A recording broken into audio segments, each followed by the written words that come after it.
Hello friends, welcome back to channel. So today's topic is cost of retained earnings. आज हम सीखने वाले हैं कि retained earnings की cost क्या होती है और उसे किस तरह से कैलकुलेट किया जा सकता है।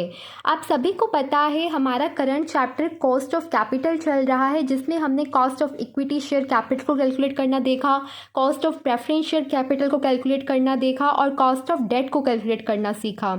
आज हम देखने वाले हैं हमारा जो नेक्स्ट सोर्स ऑफ फाइनेंस होता है, दैट इज़ रिटेन्ड अर्निंग्स। इसकी क्या कॉस्ट एक कंपनी को जो है पड़ती है। तो रिटेन्ड अर्निंग्स का मतलब सबसे पहले आपको पता होना चाहिए, retained earnings profit after tax का वो प्रोपोर्शन होता है जो कि कंपनी शेयर होल्डर्स के बीच में डिस्ट्रीब्यूट नहीं करती और अपने कंपनी में ही रिटेन कर लेती है फॉर द फ्यूचर यूज़। ठीक है, प्रॉफिट आफ्टर टैक्स का वो हिस्सा जो कंपनी ने शेयर होल्डर्स को नहीं दिया in the form of dividend और अपनी कंपनी में ही रख लिया फॉर द फ्यूचर यूज़, उसे हम बोलते हैं रिटेन्ड अर्निंग। अब बात ये आती है, अगर कंपनी ने कोई डिविडेंड दिया ही नहीं तो फिर तो कोई कॉस्ट ही नकर नहीं हुई, क्योंकि कॉस्ट ऑफ कैपिटल का मतलब तो वही होता है कि जो कंपनी अपने इन्वेस्टर्स को देती है in exchange of funds. But अगर कंपनी ने कुछ दिया ही नहीं तो कोई कॉस्ट ही नकर ही नहीं हुई। तो कॉस्ट ऑफ रिटेन्ड अर्निंग का कंसेप्ट कहाँ से आया, तो यही बात आज आपने सीखनी है कि चाहे कंपनी ने इन पर कोई डिविडेंड नहीं पे किया बट इनकी कॉस्ट होती है, they have the cost, they carry a cost. ठीक है, और वो कॉस्ट कौन सी होती है, वो एक एक्सप्लिसिट कॉस्ट नहीं होती कि जो कंपनी कुछ किसी को पेमेंट करती है तब भी न कर हो, वो एक्सप्लिसिट कॉस्ट नहीं है, वो एक तरह की अपॉर्चुनिटी कॉस्ट है। अपॉर्चुनिटी कॉस्ट का जो कंसेप्ट है मैंने आपको बता रखा है मेरे चैनल एडुकॉम पर जाकर, आपको फाइनेंशियल मैनेजमेंट की प्लेलिस्ट में इस वीडियो का लिंक मिल जाएगा। अपॉर्चुनिटी कॉस्ट का कंसेप्ट अगर आपको सीखना है। अपॉर्चुनिटी कॉस्ट क्या होती है guys, it means the cost of dividend forgone by the shareholders. यहाँ पर अपॉर्चुनिटी कॉस्ट का क्या मतलब है, हम कह रहे हैं कि रिटेन्ड अर्निंग्स की एक अपॉर्चुनिटी कॉस्ट है। तो इस अपॉर्चुनिटी कॉस्ट का क्या मतलब है, यहाँ पर इसका मतलब है कि cost of dividend forgone by the shareholders, क्योंकि जो पैसा कंपनी ने अपने पास अपनी कंपनी में रिटेन कर लिया है वो पैसा था तो शेयर होल्डर्स का, शेयर होल्डर्स को डिविडेंड मिलना चाहिए था बट वो शेयर होल्डर्स को नहीं मिला। तो जो नेक्स्ट पॉसिबल जो यूज़ था उस पैसे का, जो कि एज अ डिविडेंड डिस्ट्रीब्यूट किया जाता अमंग दी शेयर होल्डर्स, वो जो था डिविडेंड, उसको हम बोलेंगे कि रिटेन्ड अर्निंग्स की वो अपॉर्चुनिटी कॉस्ट थी और वही opportunity cost cost of retained earning बनती है। आई होप्स आपको एक कॉन्सेप्ट समझ में आ रहा है। अपॉर्चुनिटी कॉस्ट का अगर आपको नहीं पता है तो वो वीडियो ज़रूर देखिएगा। ठीक है, कि अपॉर्चुनिटी कॉस्ट यही कॉस्ट होती है कि जो आपने लास्ट ऑप्शन फॉरगिव किया, आपने फॉरगॉन किया, जिसे आपने नहीं चूज़ किया, तो उस ऑप्शन को चूज़ करने पर जो बेनिफिट मिलता उसे हम अपॉर्चुनिटी कॉस्ट बोलते हैं। जैसे कि शेयर होल्डर्स के केस में यहाँ पर रिटेन्ड अर्निंग्स कंपनी ने कर लिया और डिविडेंड नहीं दिया, तो डिविडेंड जो नहीं दिया, जो नेक्स्ट पॉसिबल यूज़ अवेलेबल था उस पैसे का, तो वो है रिटेन्ड अर्निंग की अपॉर्चुनिटी कॉस्ट। तो इस अपॉर्चुनिटी कॉस्ट को ही कॉस्ट ऑफ रिटेन्ड अर्निंग यहाँ पर बोला जाएगा। ठीक है, जैसे नेक्स्ट यहाँ पर क्या लिखा है, as if the earnings were not retained, अगर अर्निंग्स नहीं रिटेन की जाती तो वो पैसा किसका था, वो शेयर होल्डर्स का ही तो था। इसीलिए कॉस्ट ऑफ रिटेन्ड अर्निंग जो है वो किसके इक्वल है, वो इक्वल है to the rate of return that would have been earned by the shareholders if the retained earnings will be distributed to them. ठीक है, अगर मान लीजिए रिटेन्ड अर्निंग्स जो पैसा कंपनी ने अपने पास रखा है वो ना रखा होता तो वो पैसा शेयर होल्डर्स को मिलता है एज द डिविडेंड, तो उस टाइम पर क्या कंपनी की जो है कॉस्ट पड़ती वो डिविडेंड डिस्ट्रीब्यूट करने की, वही कॉस्ट हमारी रिटेन्ड अर्निंग की आएगी। दैट मीन्स कि जो कॉस्ट ऑफ रिटेन्ड अर्निंग है वो कॉस्ट ऑफ इक्विटी के ही इक्वल है।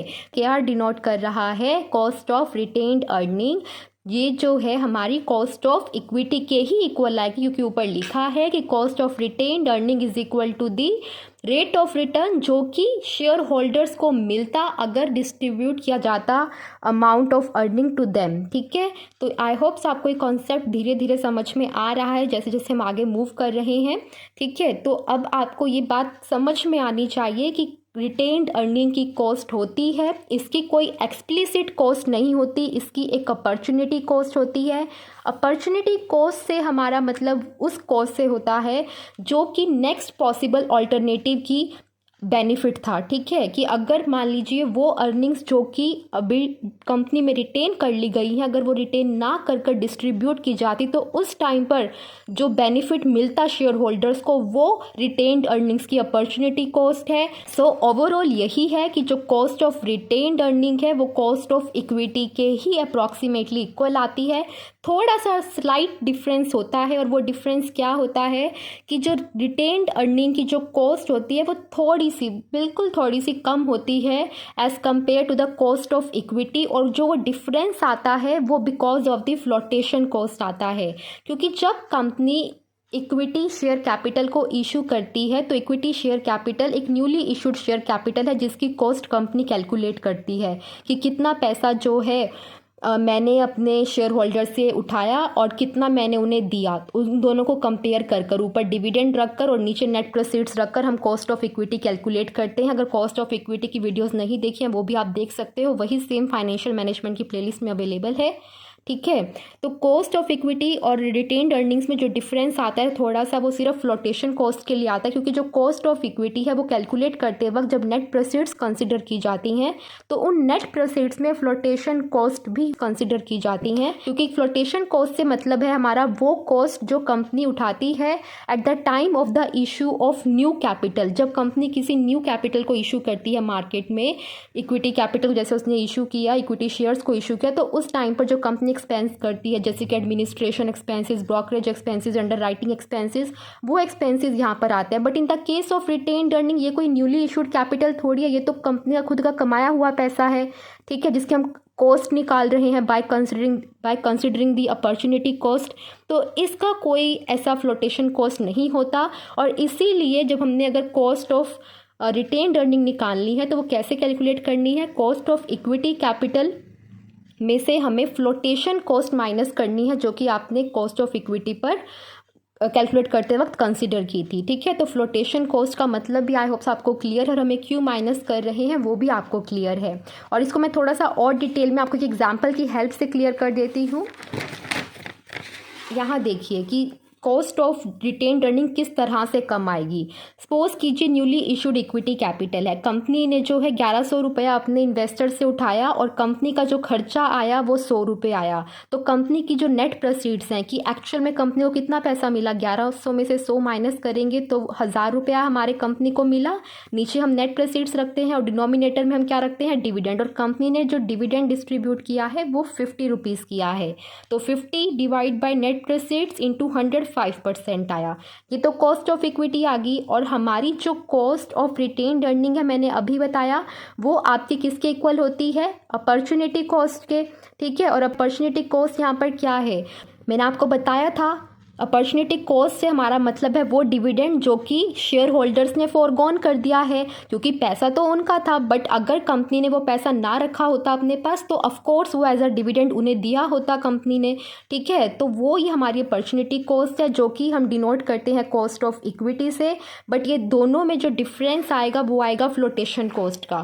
फ्लोटेशन कॉस्ट यहाँ पर थी, आपने देखा 100 rupees, but in the case of retained earnings कोई फ्लोटेशन कॉस्ट नहीं है।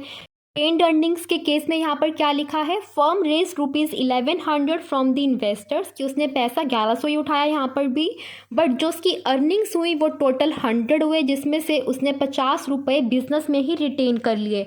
अब यहाँ पर देखिए जो 50 रुपीज़ कंपनी ने रिटेन कर लिए हैं इन द बिजनेस, तो इसकी अगर हमें कॉस्ट निकालनी हो कि कितनी जो है कंपनी को इस अर्निंग की कॉस्ट पड़ेगी रिटेन्ड अर्निंग की, तो वो हम कैसे निकालेंगे। एक्चुअल में अगर देखिए ये पैसा था किनका, इक्विटी शेयर होल्डर्स का ही ना, तो हम पहले जो है कॉस्ट ऑफ इक्विटी को ही कंसीडर करेंगे। तो कॉस्ट ऑफ इक्विटी इस केस में जो आएगी वो हमारी कम आएगी, क्योंकि यहाँ पर कोई फ्लोटेशन कॉस्ट नहीं है। तो फॉर्मूला सेम यूज़ करेंगे कि ऊपर हमारी अर्निंग्स जो कंपनी ने रिटेन की है और नीचे कंपनी ने जितना पैसा उठाया था इन्वेस्टर से इनटू 100, तो ये अप्रॉक्सीमेटली आपका 4.5 समथिंग आएगा। तो यहाँ पर आप देख सकते हो कि 4.5% आ रहा है, जबकि कॉस्ट ऑफ इक्विटी जहाँ पर न्यूली इशूड कैपिटल थी वो वहाँ पर कॉस्ट ऑफ इक्विटी 5% आई थी।